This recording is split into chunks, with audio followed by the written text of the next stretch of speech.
नमस्कार, मेरा नाम है डॉक्टर पुरुधमन और आज इस वीडियो में हम बात करने वाले हैं कि कैसे आप अपनी किडनी को, अपनी बॉडी को एलोपैथिक मेडिसिन से बचा सकते हो। होता ये है कि हर महीने कोई ना कोई पेशेंट ऐसा ज़रूर आता है जो कि अपनी ही गलतियों से अपनी किडनी को ख़राब कर चुका होता है और जब हम उनके पीछे कारण ढूँढने की कोशिश करते हैं तो अक्सर उनके पीछे में कारण मिलता है, वो है अपनी मर्ज़ी से ली हुई मेडिसिन्स। इंडिया की अगर हम बात ना करें, इंडिया से अगर हम बाहर जाएँ तो वहाँ पर बिना डॉक्टर की प्रिस्क्रिप्शन के कोई केमिस्ट आपको मेडिसिन नहीं दे सकता। मगर इंडिया में क्या होता है कि आप कोई भी मेडिसिन बड़े आराम से अपनी कंप्लेंट बता के केमिस्ट से ले सकते हो। और सिर दर्द एक आम दिक्कत है, घुटने का दर्द एक आम दिक्कत है। तो जब कभी सिर में दर्द हो रहा है, घुटने में दर्द हो रहा है, काम नहीं हो पा रहा, हम जाते हैं केमिस्ट को बोलते हैं कि सिर दर्द हो रहा है, मुझे मेडिसिन दे दो। मेरे घुटने में दर्द हो रहा है, मेरे पैर में दर्द हो रहा है, मुझे मेडिसिन दे दो। मेरी बैक में पेन हो रहा है, मुझे मेडिसिन दे दो। तो वो भी आपको मेडिसिन एक आधी गोली देकर कहते हैं कि देखिए आप इसे कर लो, आपको आराम मिल जाता है और उससे को लेने के बाद आराम भी मिल जाता है। अब दिक्कत क्या होती है, वो सिर का दर्द, घुटने का दर्द, कमर का दर्द वो हर रोज़ होना शुरू होता है, हर दूसरे तीसरे दिन होना शुरू होता है। और हम क्या करते हैं, वही दवाई दोबारा से ली, वही खाई, वही दोबारा से दवाई फिर से ली, खाई। जब हम सालों साल ऐसी मेडिसिन खा रहे होते हैं जिसका नुकसान हमें नहीं पता होता, तो जाने अनजाने में हमारी किडनी पे उसका असर पड़ना शुरू होता है। तो कुछ सॉल्ट ऐसे हैं जो किडनी को नुकसान पहुंचाने के लिए वर्ल्ड फेमस हैं और वो बाहर के देशों में नहीं मिलती, बट इंडिया में वो मिल जाती है आराम से। जैसे डाइक्लोफेनेक, तो आप डाइक्लोफेनेक है वो दर्द की गोली आप ले लेते हैं। नीमोसिलिड बाहर बंद है बट इंडिया में बहुत आराम से मिल जाती है, वो हम खा लेते हैं। इसके साथ साथ बहुत सारे ऐसे एंटीबायोटिक्स होते हैं जो भी हमें पता है कि किडनी को नुकसान पहुंचाते हैं और उनको पहचानने का तरीका बहुत सिंपल सा है। जितने भी एंटीबायोटिक जो एंड होते हैं माइसिन से, जैसे एरिथ्रोमाइसिन, तो जितने भी माइसिन एंडिंग हमारे एंटीबायोटिक्स होते हैं वो भी किडनी को नुकसान पहुंचाते हैं। तो जितने भी पेन किलर्स हैं, एंटीबायोटिक्स हैं, कभी भी अपनी मर्जी से खरीद के मत खाना, क्योंकि ये आपकी किडनी को नुकसान पहुंचा देते हैं।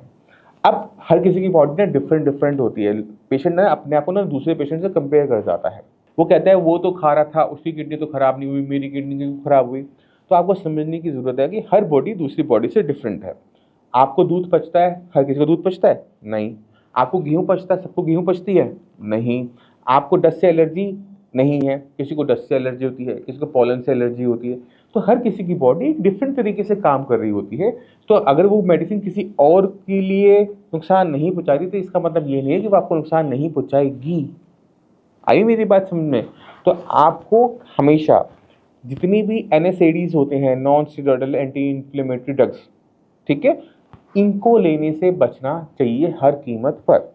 आपको अपनी बीमारी को समझना है। आपको सिर में दर्द हो रहा है, सिर दर्द क्यों हो रहा है वो इंपॉर्टेंट है, सिर दर्द को दबाना जो इंपॉर्टेंट नहीं है। अगर आपको हेडेक हो रहा है तो चेक करो बीपी पहले, सबसे पहले बीपी कितना आ रहा है। बीपी अगर हाई आ रहा है तो बीपी कंट्रोल करोगे तो भी आपका हेडेक है वो खत्म हो जाएगा। अगर आपको हेडेक बना हुआ है, आप अपनी आईसाइट चेक करवाओ। हो सकता है कि आपका आँख का नंबर हो, चश्मा आपको लगा हुआ हो, आप पहनते नहीं हो क्योंकि आपको स्मार्ट नहीं लगता है ना। तो हम क्या करते हैं, हम दूसरा रास्ता ढूंढ लेते हैं, वो नहीं करना। आपको देखना है कि आपको हेडेक क्यों हो रहा है। कभी कभी तो गैस की वजह से लोगों ने अपनी किडनी खराब कर रखी, पता है आपको। गैस होती थी, सिर में दर्द होता था, गैस का ट्रीटमेंट ना लेके सिर दर्द का ट्रीटमेंट लेना शुरू कर दिया, अपनी मर्जी से मेडिसिन लेनी शुरू कर दी और किडनी कर ली खराब।